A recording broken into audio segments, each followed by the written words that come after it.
What's up everybody and welcome to the channel. Today we're going to take a look at this 2024 Infiniti QX60. This one is an autograph all-wheel drive, finished off in deep Bordeaux, and has an MSRP at $69,500. So let's get right into this luxury-focused crossover family SUV. Underneath the hood of the 2024 Infiniti QX60, you're going to find the 3.5-liter naturally aspirated 6-cylinder engine. This V6 is producing 295 horsepower with 270 pound-feet of torque, and it's paired to a 9-speed automatic transmission and of course has the all-wheel drive system.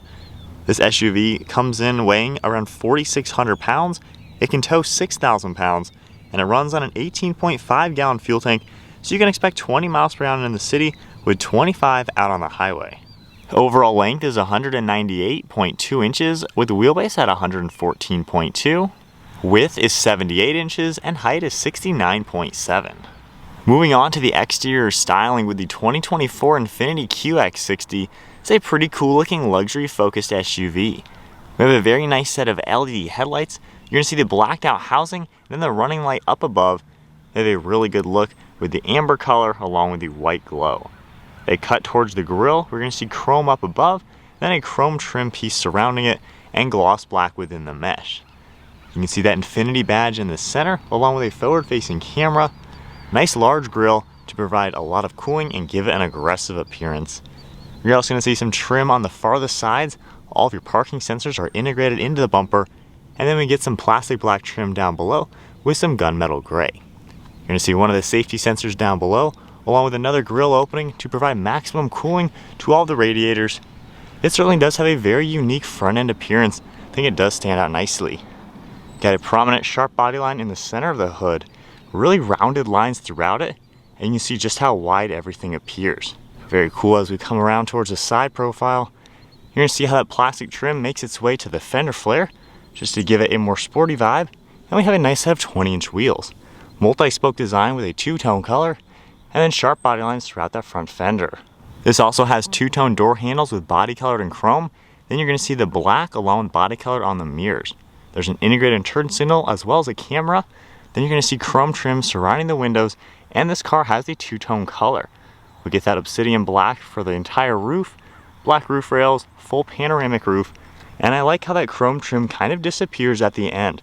I just like the proportions of this 3-row family SUV. Overall, it really comes together nicely. It kind of slopes towards the back to give it a laid-back appearance, and I like the sharp, bold line cutting all the way towards this rear fender.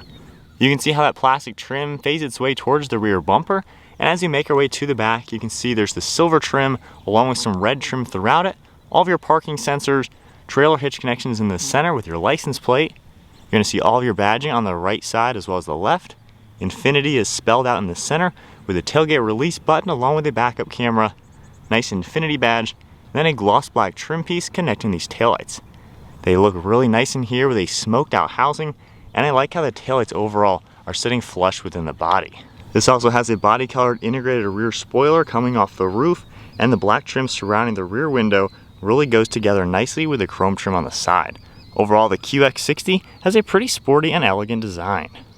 Moving on to the interior now, the key fob gives you remote start, lock, unlock, and the remote liftgate. If I go ahead and lock the car, of course you can just keep the key fob in your pocket, and then grabbing any of the door handles, it's going to automatically unlock. This car has a graphite leather interior. This is all genuine leather, which is really nice to see, and you're going to see some silver and wood trim. Along the door panel, we get a nice padded armrest with the black color, nice grab handle, all of your window and mirror controls with lock and unlock. It has a Bose audio system, more of the stitching, the release handle up above, memory seating, and that dark wood trim. There's some storage down below. We have the Infiniti logo illuminated on this aluminum door sill, and then all of your power controls are on the left side of the seat. We also do have massaging seats, heated and ventilated, nice smooth black leather with a very cool diamond pattern. I like all the gray piping to it as well. Definitely gives it an upscale appearance, and we even have autograph into the leather. You can see more stitching up towards the headrest, and then a smooth black leather steering wheel with a flat bottom design and contrast stitching. And then now inside the QX60, keep my foot on the brake, we can go ahead and fire it up. We have the comfort access, so the steering wheel and seat are going to get back into their nice position. And then we have a full digital gauge cluster. Now on the screen it is configurable. You can tap this icon right here and it's gonna pop up where you can change the meter view and get a little bit more full screen design. So in here you can see you have some safety information, of course your tach and speedometer, temperature and fuel on the bottom. Scrolling up and down through here, you can see a few different items. And then if you scroll left and right, we have all sorts of settings you're able to go into throughout the vehicle, heads-up display, different things like that. Going back, we can continue left and right. See audio information, navigation will pop up with turn by turn when it's activated. A few information things about the car. Then you have drive computer as well as your home screen. Along the steering wheel, you get that Infiniti badge right in the center, all the cruise control settings on the far right side, Bluetooth and audio on the left, and then there are even steering wheel mounted paddle shifters. The stock on the right side is for all of your windshield wipers, headlights are on the left, and then down below we can see the tailgate release. This icon right here, you can adjust your heads-up display system. You have a very large screen there, and then we also have your steering intervention. You're gonna see more of this cool quilted leather with the wood trim, and then more of this nice material, kind of a plastic material across the dashboard with a stitch design. But then the right side of the dash has more of the wood trim and quilted leather on the dashboard. Infotainment screen is kind of what you would expect from all the new Nissan and Infiniti vehicles. Your home screen right here, you can go left and right and see just a few different settings within the car. Of course, you have information down below. You can go through a few things, audio, map, connections, different settings, and back to your main screen. On the right side, you have clock. You can configure that as well. And then if we go into the massage settings, you're easily able to adjust all the different settings for the seat. And one thing very cool, if I just go ahead and move anything using the seat controls, it shows you what you're going to be using. So really nice to see those pop up on the screen. If I go ahead and put the car into reverse, we get a huge backup camera on the left, top-down view. Then if I go in drive and then tap the shortcut to camera down here, we can also get a good look at the front view camera, top-down, and then cycle on the right side. This car also does have, of course, Android Auto and Apple CarPlay, so you're going to see all those pop up when you're connecting your cell phone. Down below the screen, you have more of that leather and air vents, and then all of your physical climate controls down here. It's kind of on a haptic feedback touchpad, which is a pretty cool design. We do have your volume, track, and folder. You can see your hazard control. The temperature, you can just scroll this left and right to adjust the temperature. Heated and ventilated seating, air conditioning, fan speed, of course. You might be able to hear that small haptic feedback noise. We also, of course, have your mode. You can change all of your different zones. So pretty simple the way it works with the dual zone temperature. And then, of course, we can go into the rear control, adjust everything there, turn it on and off. Down below, we have some aluminum trim. We have our drive mode select. When you toggle this, it'll pop up on the center screen with all of your different drive modes, just depending on what you're going to be using this vehicle for. And then we have our auto start stop, wireless phone charging pad and storage, more of that silver trim, and there even is a rotary dial with shortcuts to control the screen, which is a nice touch. You don't always have to use the touchscreen design, so pretty nice just to adjust everything, go through what you want to see, and just make it pretty simple. There are cup holders on the right side, more of the smooth leather, really nice padded armrest. And then if we open this up, you have a really good amount of storage space in here with a 12 volt. I like all the stitching as well. And then popping this open, we have a pretty large glove box. One last look at the interior. Pretty nice in here for sure. I think they did a nice job just giving you a premium interior without going crazy on the MSRP. Then up above, we have your different sunshade and sunroof buttons. You can open that up and you can see that huge sunshade opening for that panoramic roof. Then you're also going to see dome light controls. Up in front, we have a sunglass holder, and then our mirror even features an LCD screen. So if I go ahead and toggle that, we get a standard camera, and then back to that nice screen. Moving on to the rear seat space, if I grab the door handle and open it up, the door panel is finished off very similar to the front. Got the same nice padding as well as the silver and wood trim. There is a manual set of sunshades back here. Then you're going to see the same material along these seats. You got the really cool leather, all that quilted leather design, piping, and then there's even adjustable armrests in the center for these captain's chairs. Now this whole center console is actually removable. You have storage, cup holders, and then there's a handle up here where this piece will pop right out, which is a great touch.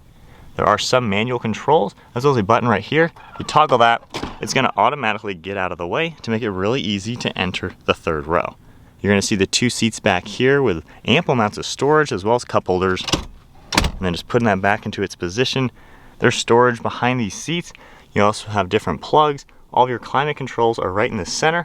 There's also going to be heated seats back here, fan speed, temperature, and then up on the ceiling is where you're gonna see those vents and grab handles. All right, so sitting now in the back of the QX60, these seats recline pretty nicely as well. At 5'11", I'm sitting back here with plenty of headroom. Even with the driver's seat at my height, pretty good knee room, and I can still slide this farther back. So with it all the way back, this is a comfortable family SUV. Definitely not gonna have any shortages of space. Of course, that center console is pretty useful, and it's nice that it'll pop out as well if you need that extra space in the center. But overall, even for a full-grown adult, not a bad SUV at all. All right, so now sitting into the third row. Now this is where it does get a little tight at my height. I mean, my knees are pretty up in the air. Definitely not the greatest seat back here. I believe it will recline if I pull that. So that helps a lot. That definitely makes this not too bad. Headroom, I still have maybe an inch. Of course, you have some plugs, armrests, good visibility around, and air vents back here, which is a cool touch to see. Now, if I do go ahead and slide this seat back, it's not all the way back. However, even in this position, which is still a pretty comfortable second row seating position, I am sitting back here plenty fine. So full-grown adults can honestly sit back here, and this is actually doable. I do have plenty of room back here. Not the greatest in the world, however, I'm certainly fitting without feeling too cramped. Onto the cargo area, just tapping the button on the key fob, power liftgate is going to automatically open up, and we can get a pretty good idea of the cargo space behind the third row. So with the one seat in the upright position, you can kind of see the differences in recline angle, and then just grabbing this up, we do have a nice amount of hidden storage space. So back here, you can pull these levers to get the headrest back down and lift this lever to fold these nice and flat. So this is a pretty roomy car without being the biggest SUV in the world. With everything down, you can see how nice and flat everything goes, and of course the cargo space behind the second row is still pretty ample. Now there even are two buttons right here you can press. If you go ahead and do this, these are going to automatically come back up. So I like the integration. You get some power, some manual to make this actually very convenient, unlike some SUVs where everything is either manual or automatic. From here, we can of course press that button, close down the liftgate, and then viewing these nice and flat, you definitely have a lot of storage in this car. All right, so setting off now in the QX60, just in normal auto mode, giving it some light throttle, up to speed just like that. You know, being a big V6 like this, a very reliable V6 honestly, it's a pretty solid power plant to where it just feels like a nice normal SUV to drive. As far as the creature comforts, things like that, this is really comfortable. You don't really hear any wind or road noise. These seats are super comfortable. The leather is nice and soft.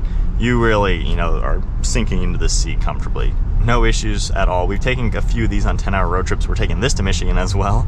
Not even an issue. This is a great car just to rack up miles in. You know, when you're going on some sharper turns or even some sweeping turns like this, it's a pretty confident ride too. You know, if you need to pass some, you know, fast moving traffic or something, move around, make maneuvers, this is a confident, nice to drive vehicle to where it can do what you need to do. You can floor it, get around somebody, and no big deal. It's got a very nice suspension, it's super stable, and yet it's very soft and very good ride quality overall. Great view out the windshield. You can see those contours in the hood. It is a little unique, getting used to like the bump in the center, so kind of interesting. Mirrors all do a great job. I love having the camera in the rear view. That is fantastic. And then over your left and right shoulders, nothing too crazy for blind spots. Of course, you can move the second row a little bit to get those headrests out of the way, but honestly, very easy SUV to just get used to. Materials all feel nice. Like the leather on the steering wheel is so soft, very nice to feel. Armrests are super soft, great place to be. And the ergonomics are pretty simple. You know, touching these controls, the haptic feedback I really like. It's not just touchscreen where sometimes it's kind of hard to find. You can press it, you gotta give it a little bit of a press and it'll do the function. So you can't just accidentally touch a bunch of stuff. So I like the user interface like that. Same with having touchscreen and everything on the center screen. I think it just makes this simple to use and yet nice enough to feel like, you know, a luxury car. So it's got a pretty cool blend to it. Ride quality is really nice. You know, if we hit these big train tracks, of course, that's a big bump. That hurts in some crappy cars. This thing takes it like a champ, super solid. So really nice. You know, we've had probably 5 or 6 of these at this point. You know, maybe this is the third Infiniti QX60 we've tested, and we've had a few Nissan Pathfinders, which is the same vehicle underneath. And my wife and I have been very impressed with them. They just seems like nice, high quality luxury SUVs without breaking the bank, and this doesn't feel too bulky. So now my personal thoughts, honest thoughts with the QX60. I've grown to like them quite a lot. You know, my wife and I, like I said, we have driven these quite a bit. We've taken 3 or 4 different versions of this up to Michigan, which is a 10-hour one-way trip, and we did quite a lot. We've really liked how this rides good, it rides smooth, it has plenty of space and practicality, it can handle inclement weather, and at the same time, it's not big, bulky, and a gas guzzler. You know, when you're driving 10 hours, obviously you don't want to be filling up all the time. This has a cruising range of about 500 miles, and last time we did one of these, it was like a $45 fill-up. So overall, it cost us like $80 to go 10 hours. Not too bad for that type of highway driving, road tripping. You know, we've loaded one of these up with wedding stuff for my own wedding, my brother's wedding. We've used these a lot, and my wife likes it. You know, we are European car fans. We like the performance SUVs. You know, if I had unlimited money, an Audi RS Q8 would be like the dream. You know, 600 horse, tune that thing up. That'd be awesome. However, you know, if you're looking for a 3-row SUV, you may not want to throw your kids in the back of a $130,000 SUV, and realistically, you probably don't need the power as much as people like me would love that. So this has been an SUV that we would consider buying when the time comes, you know, if we needed a 3rd row, because if you got a 3rd row, you probably have more than 2 kids, and you're probably gonna have the back end of your car getting kind of messy with kid stuff. And again, you probably don't want to do that in a BMW X7, which you're going to drop $100,000 on, or a Mercedes GLS. So this, kind of half the price of the European competitors that are 3 rows. Audi Q7's a little cramped on the back, and you're going to get a little 4-cylinder for the same price as this. So this seems to give you a lot. And again, you're not going to be desiring a performance drivetrain in an SUV like this. That's kind of hard for me to take a step back since I'm a performance person. But because you have a nice normal real transmission, 9-speed, not some little CVT, and a real engine, a solid V6, it's nice to drive. I have had no issue driving these on the highway. If I need to floor it, takes a little bit, but you get up to speed without worrying about it. So it's a nice SUV to drive. It's got the European refinements that I've become accustomed to, my wife likes a lot. But when you're in this, you feel like you're in a premium car. It's nice in here with the good materials, the real leather, just the design of everything. It feels really cool. And it's not some big bulky SUV. And my wife and I, not the biggest fan of like a Tahoe or something. They're just so big, wouldn't even remotely fit in our garage. It takes up our whole driveway. So this is something that if you got a lot of kids, you got a lot of stuff, you got a lot of things you got to do in the back of the car, this is going to give you all the space you need and just be a good luxury focused SUV. But there is the review of the 2024 Infiniti QX60. Like I said, pretty solid option, something that my wife and I would consider if the time comes where we need a 3rd row. This kind of has it all without going crazy. If you enjoyed the video, give it a thumbs up, hit a subscribe button, and stay tuned for plenty more content, and I'll see you all in the next video.